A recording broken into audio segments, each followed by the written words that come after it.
Hey coucou, ça va bien? Alors aujourd'hui, j'aimerais bien te parler d'une phrase que j'entends très souvent dans ma vie parce que je fréquente beaucoup de femmes, parce que j'ai une maison de femmes et que je travaille avec les femmes. Cette phrase que j'entends tout le temps, c'est « j'ai peur de ne plus être aimée ». Moi-même, c'est une peur que j'avais au moment où je me suis séparée et j'en avais parlé dans diverses vidéos. J'avais la sensation que si je quittais l'amour dans lequel j'évoluais depuis des années, la relation dans laquelle j'étais, et bien probablement plus personne ne m'aimerait autant, plus personne ne m'aimerait tout court et que ce serait super difficile. C'est une peur qui est profonde chez les femmes et que j'entends parfaitement. Et aujourd'hui, j'aimerais bien un petit peu te donner mon expérience par rapport à ça et éventuellement t'aider si jamais tu as cette peur-là, si jamais tu penses que toi, tu ne seras plus jamais aimé. Pourquoi est-ce que c'est dur quand on se sépare et quand on a cette peur-là? C'est dur, je pense, premièrement parce que l'amour qu'on a reçu de la personne de laquelle on se sépare, que ce soit une séparation voulue ou pas voulue, et ben c'est quelque chose qu'on a connu, c'est quelque chose qu'on a expérimenté et on connaît la valeur de cet amour. C'est quelque chose qui nous a rendues heureuses ou qui nous a comblées. J'ai rencontré beaucoup de femmes qui pensaient que ce serait difficile pour elle d'être aimée à nouveau parce que soit elle ne méritait pas d'être aimée, soit elle n'était pas à la hauteur pour être aimée de nouveau, soit elle pensait qu'elles n'auront plus la chance d'être aimées, en tout cas qu'elles ne seraient plus aimées de la même manière. Et alors, pour moi c'est toujours étonnant d'entendre ça parce que si quelqu'un à un moment donné t'a aimé, pourquoi est-ce que quelqu'un à un autre moment donné ne tomberait pas encore amoureux de toi? Pourquoi est-ce qu'il n'y aurait qu'une personne sur Terre qui soit capable de voir le potentiel que tu as à être aimé? Et comment est-ce qu'on peut imaginer qu'il n'y ait pas une autre personne qui puisse de nouveau nous aimer? Bien sûr qu'il y aura encore énormément de personnes qui vont t'aimer. J'ai l'habitude de dire qu'on est capable d'aimer 1000 fois et qu'on sera aimé 1000 fois et je le pense très sincèrement. Si tu as été aimé une fois dans ta vie, si tu es aimable, et je pense que chaque être humain est aimable, et bien oui, tu seras aimé encore 1000 fois tout le long de ta vie sans aucun problème. L'amour, ce n'est pas quelque chose qui se mérite, ce n'est pas quelque chose qui se gagne. L'amour, c'est un sentiment que l'on reçoit, que l'on donne, je trouve, de manière gratuite. On le donne juste pour la personne qu'on a en face de nous et la personne nous aime pour ce qu'on est, mais on ne fait rien qui nécessite de mériter un amour. Et si on est dans une situation où on doit mériter un amour, c'est qu'on est dans une relation qui, je crois, n'est pas très saine. Normalement, il ne devrait pas y avoir d'efforts à faire pour aimer et pour être aimé. C'est quelque chose de gratuit, c'est quelque chose que l'on gagne, c'est quelque chose que l'on reçoit ou que l'on donne. Ce que j'ai remarqué, c'est que souvent, les femmes qui pensaient qu'elles ne pouvaient plus être aimées de nouveau, qu'elles ne méritaient plus d'être aimées, qu'elles n'auraient plus cette chance, eh ben, c'était des femmes qui s'aimaient pas forcément, qui avaient des gros manques de confiance en elles ou qui juste ne s'aimaient pas. Parce que quand on s'aime, réellement, on n'a aucun doute sur le fait qu'on puisse être aimé. Si je suis consciente du fait que je suis une personne exceptionnelle, c'est mon cas, je pense que je suis une personne exceptionnelle, je ne doute pas du fait que je puisse être aimée par 1000 personnes qui verront à quel point je suis une meuf exceptionnelle. Souvent, j'entends les femmes qui ont peur de perdre quelque chose qu'elles ont connu. Et c'est quelque chose que j'avais moi aussi. Quand on a connu un amour fort, quand on a été très aimé, quand on a été le centre du monde d'une personne, c'est très confortable et c'est très dur d'imaginer que ça ne puisse pas être le cas. Parfois, c'est des questions d'ego quand on imagine ça et parfois, c'est des vraies peurs parce que cet amour-là, il était bon, il était confortable, il était agréable. Et donc, même si tout ce qui est autour, ça va pas, eh bien, on s'accroche à ça parce que c'est ce qu'on a connu et c'est ce qui nous a fait du bien. Et alors, si tu as peur de perdre cet amour que tu connais, je peux te donner d'avance la suite de ce qui va se passer dans ta vie. Oui, tu vas le perdre. Si tu en arrives à te poser ce genre de questions, c'est que cet amour-là, tu l'as déjà perdu. Et en vrai, c'est pas très grave parce que la vie est faite de cycles et tous les cycles ont un début et une fin. La vie, c'est plein de cycles qui vivent ensemble, qui parfois se touchent, parfois se mettent ensemble, se croisent. Et il faut accepter que tout ce qui a un début est une fin également. Ça fait partie de la vie. Tout ce qu'on a connu de merveilleux, eh ben, ça s'arrêtera pour plein de raisons. Donc l'amour qu'on a connu qui nous a rendu tant heureuses s'arrêtera. Et je pense sincèrement que quand on se pose ces questions-là, c'est qu'en fait, il s'est déjà arrêté. Et on le sait très bien, mais on veut juste pas se l'avouer. Et de la même manière, toutes les peines qu'on a eues, notamment la peine d'amour, s'arrêtera aussi pour laisser place à un autre cycle. Et de la même manière que le cycle que tu as vécu était magnifique, tu as vécu un très bel amour, et bien le cycle d'après sera magnifique également. Et il sera enrichi par tout ce que tu auras reçu de toutes tes autres relations, de tout ce que tu auras reçu de bon.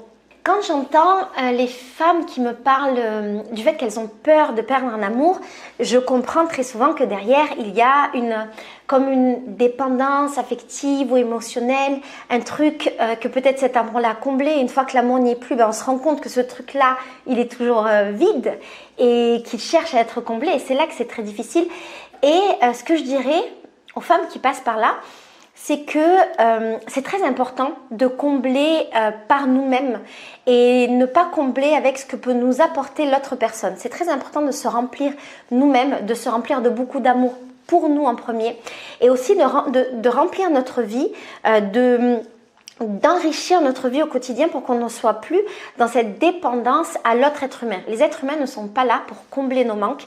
Nos manques, on doit les régler et les combler toutes seules. Et les autres êtres humains sont dans notre vie pour nous apporter du plus. Je crois que quand on arrive à être indépendante émotionnellement, c'est là qu'on trouve le secret pour avoir la relation la plus saine possible, que ce soit avec nous ou avec une autre personne. C'est comme si en réglant nos carences affectives, on assainissait, on préparait le terrain pour pouvoir rencontrer quelqu'un qui lui ne soit pas en recherche d'une personne avec ses manques affectifs. C'est ce qu'il arrive souvent quand on tombe sur des personnes ou des relations qui peuvent être toxiques. On parle beaucoup de personnes toxiques, mais je crois que souvent c'est plutôt des relations, des personnes qui ensemble ont une relation qui en vrai ne marche pas, justement parce qu'on a des personnes qui ont des manques et des personnes qui cherchent des personnes qui ont des manques pour combler leurs propres manques.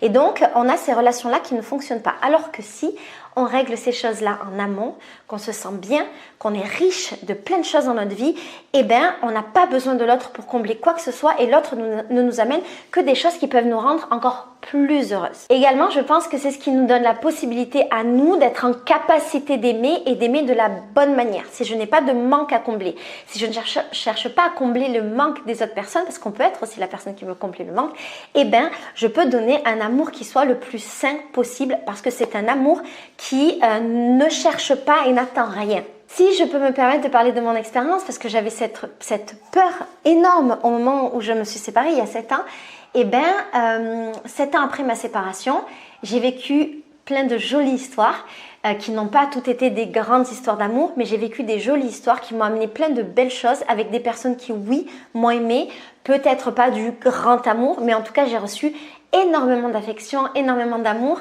Je n'avais pas de choses à combler parce que je crois qu'avant d'être vraiment dans une relation, j'avais beaucoup travaillé sur moi-même justement pour ne pas avoir de manque affectif. Et également, je pense que dans ma construction, je n'ai pas cette tendance-là, donc c'était pas un problème que j'avais.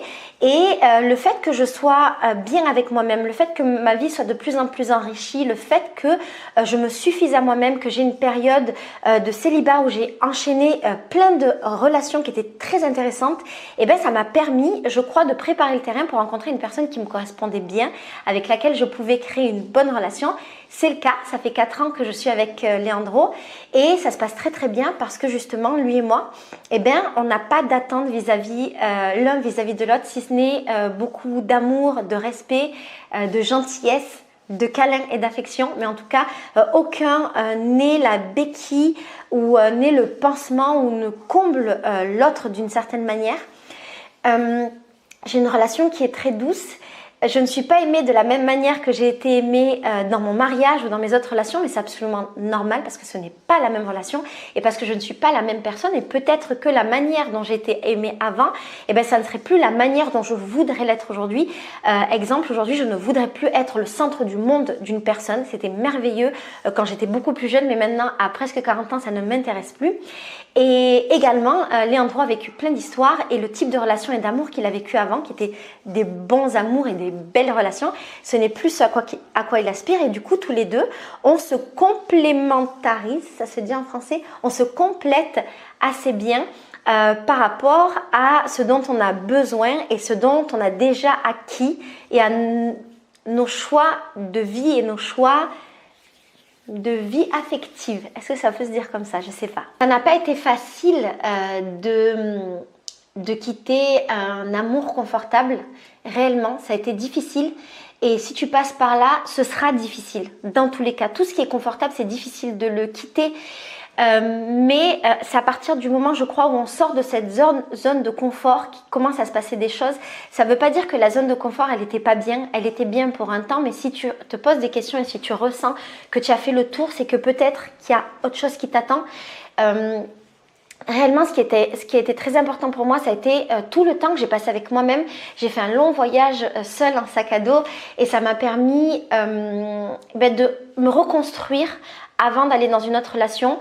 Et si je pouvais te donner un conseil, ce serait peut-être oui de passer du temps avec toi-même, d'apprendre à t'aimer toi et de pas juste t'apprendre, de le mettre en pratique et de t'aimer, de te remplir de tout ce qui te rend heureuse, d'apprendre à savoir et à comprendre qui tu es, qu'est-ce que tu veux, qu'est-ce que tu ne veux pas. C'est très important. Et je crois qu'une fois qu'on a passé cette étape, on a passé le plus dur et ce qui arrive après, c'est plutôt positif. J'espère que cette vidéo aura pu t'aider si toi aussi tu avais la peur de ne pas être aimé. Je te promets réellement, tu seras aimé 1000 fois et tu aimeras 1000 fois. Et tu auras plein de belles histoires ou peut-être une belle histoire. En tout cas, on n'a pas qu'un seul amour dans notre vie, on en a plein, des amours différents. Des amours qui peuvent venir de manière les plus inattendues possibles et je te souhaite plein d'inattendus amours. Bisous, ciao.